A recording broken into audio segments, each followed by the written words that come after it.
Today's topic is digestion. Digestion is the foundation of our overall health. So let's talk about the history of digestion. So the three phases of digestion. So you know the 6 functions of digestion, right? So there are 3 main jobs of digestion. Liver and gallbladder, the main role the liver plays in digestion is to what? Do you know what the gallbladder does? Well, I'm going to tell you. I drink fresh ginger tea and lemon before I eat anything in my body because that prepares my digestive tract for the day. Not only does it build my immune system with the ginger, but it also kills bacteria for the day. Energy production. Some recommendations would be B1, B2, B3, B5, B6, B12, all the Bs. Magnesium provides stimulus for HCl production, which are bitter flavors, dietary protein. Welcome to Food Pharmacy, where we assess food as medicine. I'm your host, Sarah Sloan, certified NCP, and this is my charming and funny co-host, Uncertified Brian Adams. Today's topic is digestion. Digestion is the foundation of our overall health. Overall health. That's right. The foundation. Correct. That makes sense because isn't that where a lot of diseases come from? After all disease starts in the gut. So let's talk about the history of digestion. And I have some good history up here, so let's just take a minute and do a little story time.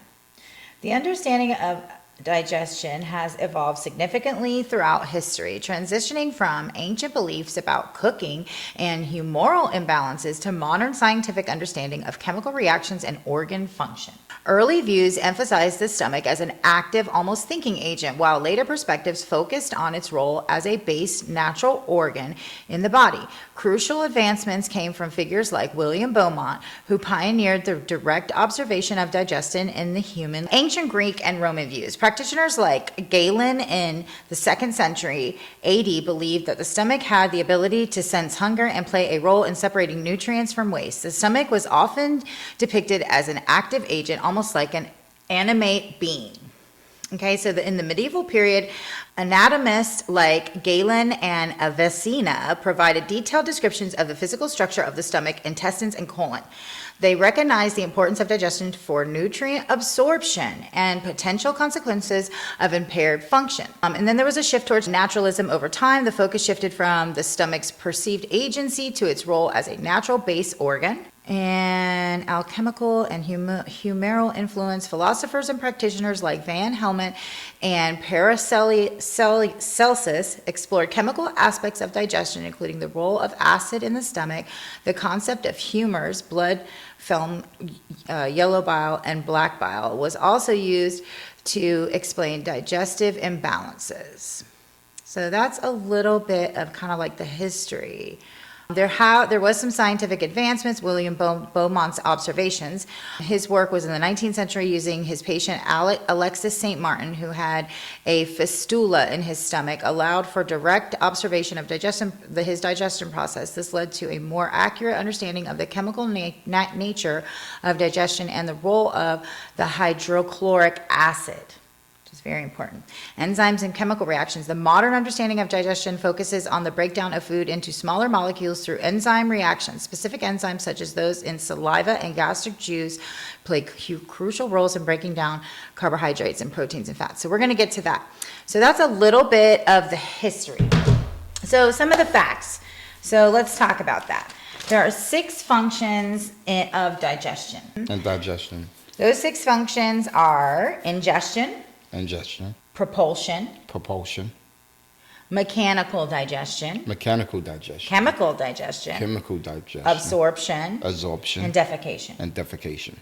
So the 3 phases of digestion. So you know the 6 functions of digestion, right? So the 3 phases are which is the cephalic phase is like your thinking, your smell, like it's your nervous system. Okay, that's the first phase of digestion. It's your brain, your nervous system, your thinking, your smell, your parasympathetic nervous system. That's the first phase of digestion. Okay. And then your second phase is your gastric, right? And then your third phase is intestinal. right? One of the first phases that's really important of digestion, and a lot of people don't think about, is the mouth, right? We're actually digesting as food. After we get through the cephalic phase or the cephalic phase, where our nervous system and we smell and we, get through all of that empathetic sort of feelings, then we go to the mouth. The mouth right? pause and we start chewing and when it enters our mouth, what we don't realize is our saliva plays a really important role in digestion. So saliva actually breaks down carbs, fats. It has lingual lipase in it. So that's the first, after the nervous system, I think that's a really first important phase of digestion. And obviously there's everything after that. Oh, yes. Okay. So there are three main jobs of digestion, right? So the three main jobs are disinfect the food and gastric juices. The second is break down dietary protein. And the third is free certain nutrients from food complexes. So in other words, like freeing the nutrients from the food that you eat, and then obviously placing it and displacing it where it goes in your body. And that's a really important part, obviously. pretty much while she's going through her notes, your digestion system is very important to your health because it could cause all kinds of damage and Well, we're going to talk about that. illness and We're going to talk about that. That brings us to our next topic. even blindness, to the point where someone could be blind and you'd be like, okay, how do you reverse that? You'll be surprised that some blindness could be cured by certain things in your digestion system. You ingest. Mm-hmm. Yeah. And that's what we're going to get to. So let's go over the symptoms. Okay. And so the symptoms of digestion. Because every show we're going to talk about, you know, the history, the facts, the symptoms, and the recommendations. So we went over the history, we talked about the facts, and now we're going to talk about the symptoms. First, I'd like to cover that an NTP does not treat or diagnose. They support proper function and practical applications. And like function and dysfunction, digestion is a north to south process. So that means, like we discussed, digestion starts in the nervous system and then through the mouth and esophagus and down, you know, through all of our our digestive tract, our pancreas, then it gets down into our small intestine, our large intestine, and all of these things. This is something new to me because I would have thought that your digestion system gets activated and is sitting in wherever it sits at, where the body starts breaking it down. And that would be the most likely thing that you would assume. Right. Anyone would assume naturally, you actually start digestion, or it starts working for your body psychologically, I guess, when you start thinking about food, and then when you start smelling it, to the point of when you start actually on feeding off of it, like you said, chewing your saliva, tasting, and then wow, that's crazy. So it happens as soon as you think of food versus after even thinking of it, I guess even before smelling it, right? Is it true? It takes because I grew up that it actually takes like 4 hours for your body to break down or digest whatever meal it was that it is. I mean, that you consumed at the time. I mean, I imagine that as an NTP, I don't know that we have like an hours, but that is a good question. What does Google think about that? Because I would think the answer, knee-jerk reaction, would be it just depends on what you've consumed and what your body, how your metabolism is, your body, and how much, your bio-individuality. Basically, it depends on your bio able to break down, right? But I would assume that Google might have a approximate time. So let's see, how many hours does it? 3.6. How many hours does it take to 3.6 digest a meal? Is that what you want to say? I guess. Or food? Digest food or a meal? Food. Let's put food. The time it takes to digest food varies from person to person, but generally the entire process from swallowing to elimination takes between 24 to 72 hours. 24 to 72 hours? Wow, not 4. The digestion and they said from swallowing. From swallowing.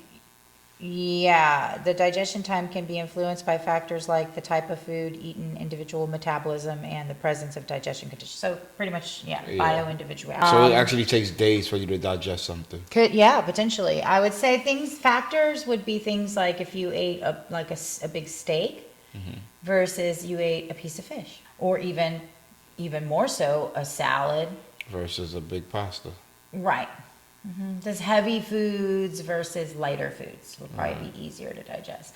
And some foods, I look at them as more like intestinal, like kind of cleaners. Like some foods I like, like for example, sauerkraut. When I think of sauerkraut, I think of that as an intestinal cleaner. You know? This might be an off-topic question, but it's related to food and could be related to how we digest stuff as well. But do you think we are supposed to be eating the way we traditionally eat, so far as having 3 different things on one plate to choose from? Or do you think that we should pretty much, like, if we're gonna have chicken, we have chicken. If we're gonna have, and I didn't say chicken first because I'm black, but if we're gonna have mashed potatoes. If we just have mashed potatoes. Salisbury steak. No, I'm kidding. Right. But do you know what I mean? Yeah, like, absolutely. Well, to answer your question really quickly, in that our ancestors, on average, ate, I think the statistic was over 1,000 to 1,800 different varieties of food, and we today only eat 18 to 20. And so our ancestors ate a lot more variety, obviously, than we have today. It's hard to even wrap your mind around the fact that we only eat 18 to 20, but when you really think about it, we really do. We go to the store and our fruits are pretty much, they're not seasonal. They're whatever, apples, bananas, and, oranges. The same, in every store, in every state, and everywhere, right? In the United States, for the most part, we have the same kind of like everyone expects those fruits year round. We don't eat seasonally. All of those things are definitely factors. So sympathetic nervous system, all digestion functions are parasympathetic. So this is things like stress. We can be affected by stress, our parasympathetic, our sympathetic nervous system when we're stressed out, and other factors in our life like that, lifestyle factors, EMFs, things like that affect us. Those can actually affect our digestive system. Teeth properly, so tongue, if the food doesn't stay long enough, it doesn't pass along to the rest of the body. That's our tongue. Our teeth, not properly chewed, isn't properly broken down. Our saliva, there isn't enough time to mix with food to begin the cephalic phase, reduced. Okay, so in our stomach, not having enough stomach acid, vulnerable to pathogens, protein breakdown of fruit, protein digestion can't get started. Nutrient deficiencies, water, chloride, and other electrolyte minerals like sodium, potassium, calcium, and magnesium, enzymes and their cofactors making energy require B vitamins.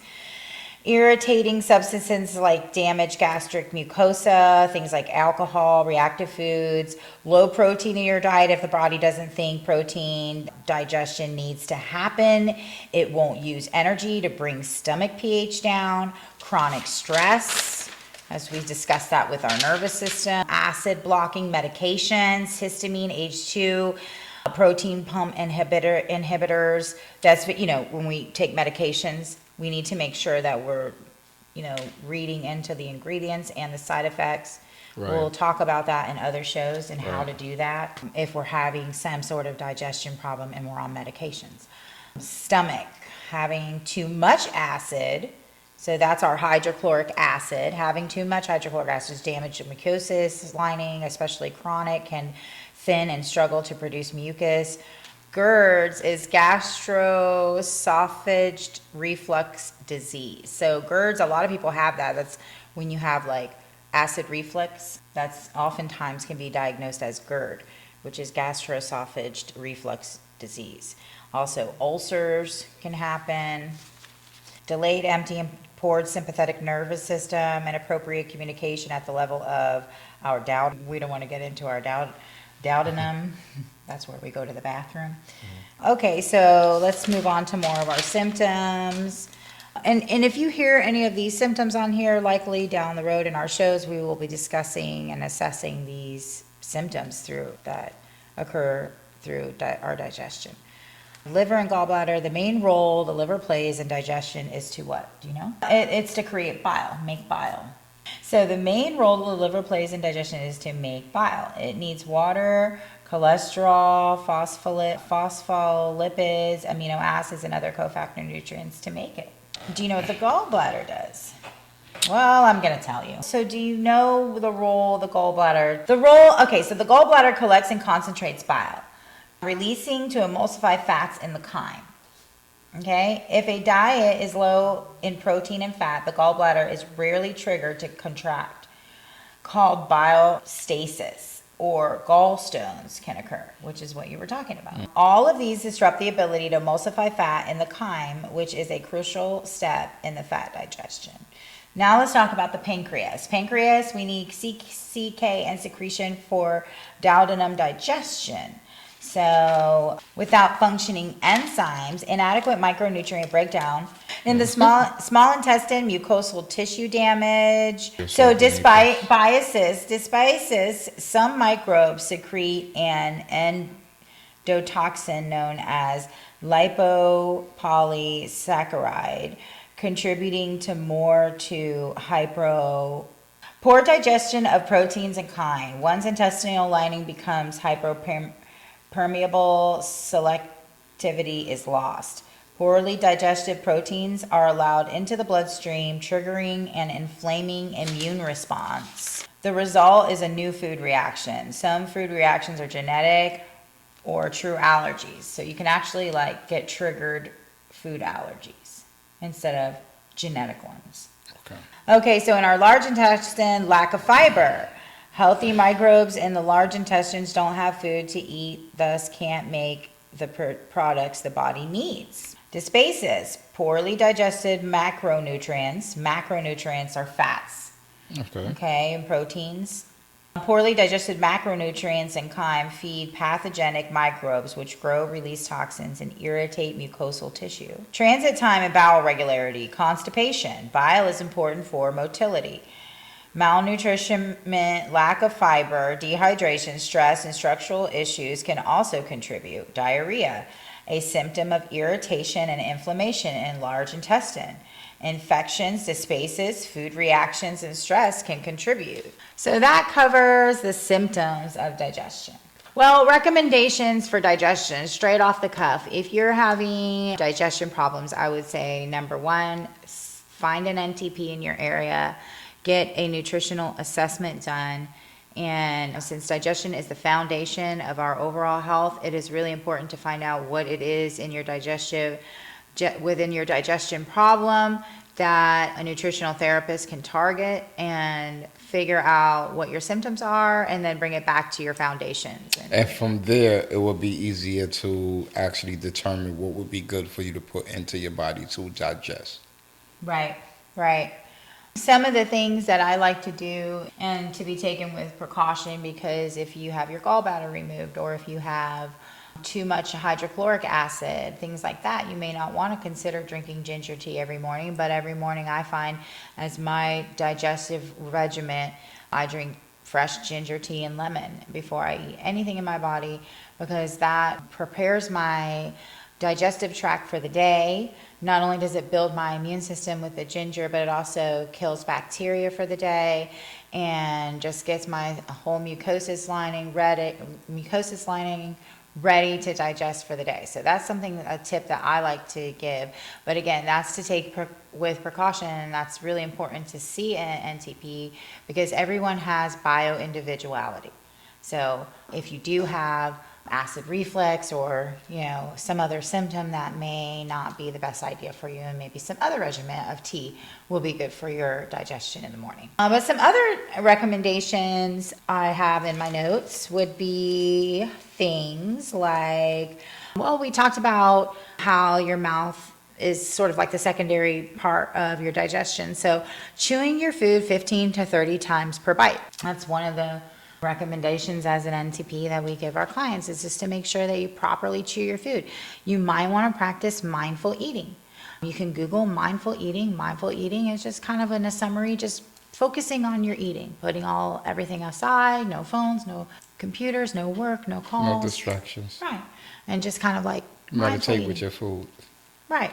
Taking your time. Meditate and manifest. That's right. Manifest good digestion. That's right. So other things that you can do, bitter flavors. So consume foods with bitter flavors helps them to drive the entire digestive tract. So eating bitters with your meals. A lot of us as Americans, we probably don't eat enough bitters in our meals. And remember back to that question you were asking me, should we eat, one type of food or a variety? Well, definitely having a good rule of thumb is to have the color of the rainbow on your plate. And by that, I don't mean Fruity Pebbles, minus the dyes. The color of the rainbow in whole foods. She meant Lucky Charms. Lucky Charms, okay. Fruit Loops. The color of the rainbow as in lots of fruits and vegetables and whole foods that come from the earth in many different colors. And in those colors, you will get bitters. Bitters are things like Brussels sprouts. Anything that tastes bitter is a bitter, and for the most part.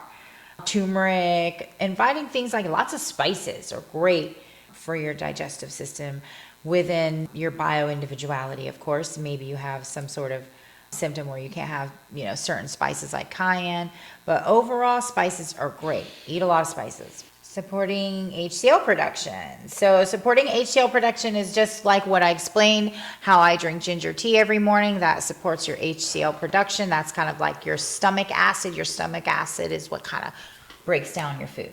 Right. Provided you don't have acid reflux or too much HCl, many Americans actually suffer from low HCl. And low HCl can actually cause skin problems. The skin is our largest organ in our body.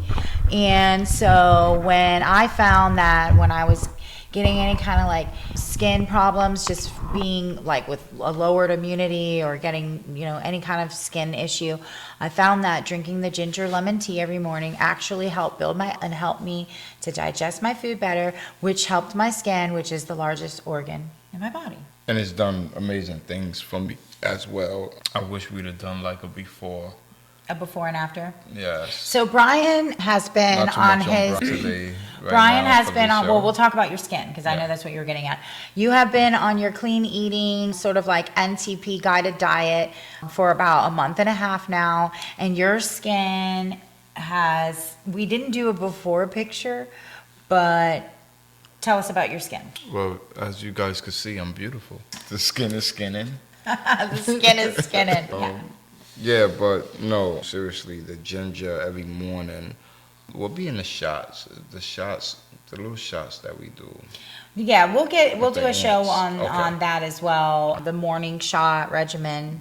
And I don't mean alcohol. Something that I haven't pointed out to her, but a lot of times you guys can actually notice things that's going on with your body or by your nails. Right. Like your nails. And my nails look so healthy and clean. Mm-hmm. Like I just feel like amazing. I feel heavy and light at the same time. Mm-hmm. I feel clear-headed. I feel like everything inside of me is functioning well. Mm-hmm. And likely that's been what's been happening. Things have been quite sort of reconnecting, sure, yeah, detoxifying, absolutely, and cleaning out, and now you're kind of in the phase of where your body is I'm up to accepting. shitting. I think for the past going on a week now, I'm close to like shitting twice a day. I was happy that it was once a day because it was like once a week, but now it's almost like twice a day.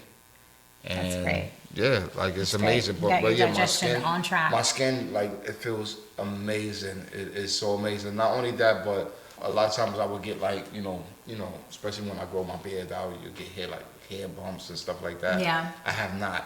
Right. I have not. Yeah. Like my skin feels amazing. Yeah. So you're living proof that digestion is it's just really the most important part of our overall health. It's the foundation of our overall health. Get you one of these that's certified. One of these. Where can he get one of these? MTP. That's right. So what else do we have to talk about? Energy production. Some recommendations would be B1, B2, B3, B5, B6, B12, all the Bs. Magnesium, provides stimulus for HCl production, which are bitter flavors, dietary protein. Nutrients that calm inflammation, omega-3, 6, polyunsaturated fatty acids, antioxidants found in berries, nutrients that could stimulate healing, cabbage juice, celery juice, chlorophyll, nutrients that could soothe, eating small meals and not large meals, more frequent small meals. Minimize raw foods in lieu of cooked foods earlier in the healing process. That's earlier in the healing. Consider avoiding foods known to trigger heartburn, citrus foods, juices, caffeine, alcohol, mints, tomato, spicy foods, garlic, onions, chocolate, high-fat foods, nicotine. Identify reactive foods that trigger an inflammatory response in the body. Reactive isn't bad, just a challenge. So if your body reacts to something, I look at that as a warning. It's just a challenge. Give your body time and understand what it's reacting to.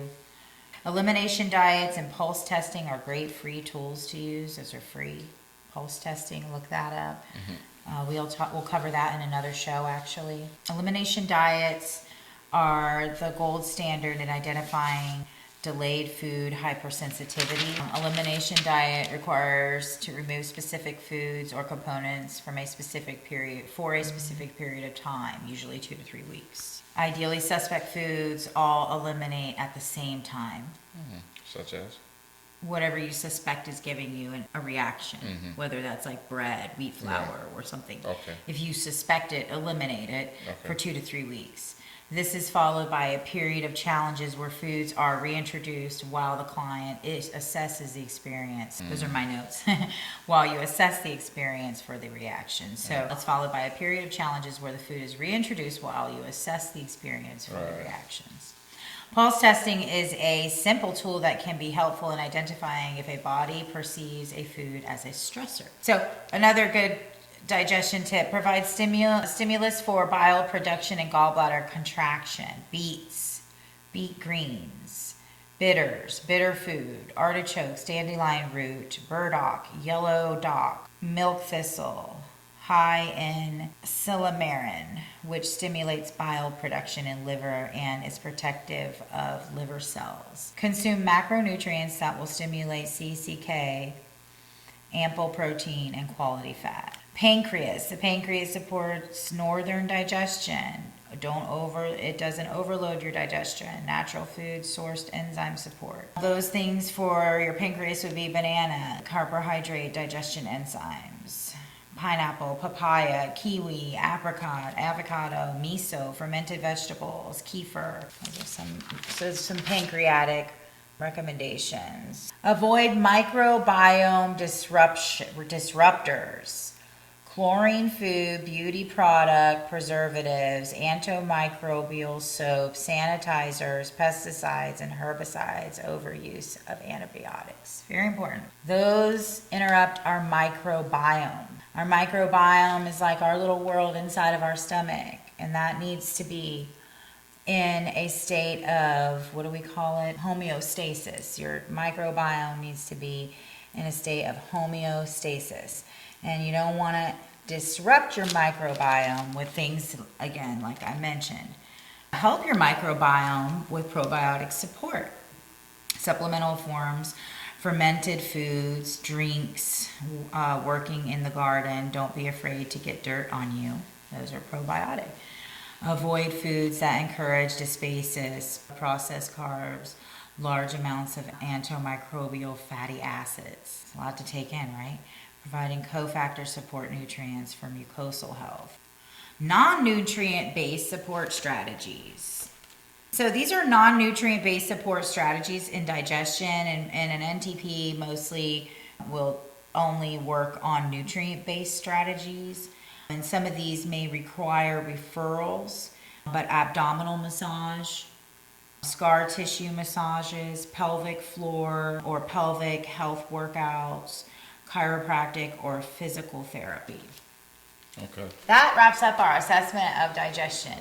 Make sure you watch our next show where we will assess BSR, blood sugar regulation. BSR, next episode. This show is sponsored by localfooddirect.com, where you can finally find quality local farm products that ship for free direct from the farm to your door. If you're a farmer or a producer of quality local products in the U.S. that would meet the localfooddirect.com standard, go to localfooddirect.com. Join the local food revolution. Sign up now during the launch special and receive 2 months free. Let's get back to our roots and all have access to quality local foods again, like our ancestors did. Use the code FOODPharmacy and receive an extra month free. That's right, 3 months free when you use the code FOODPharmacy. That's 2 F's, as in food and farm. Go to localfooddirect.com.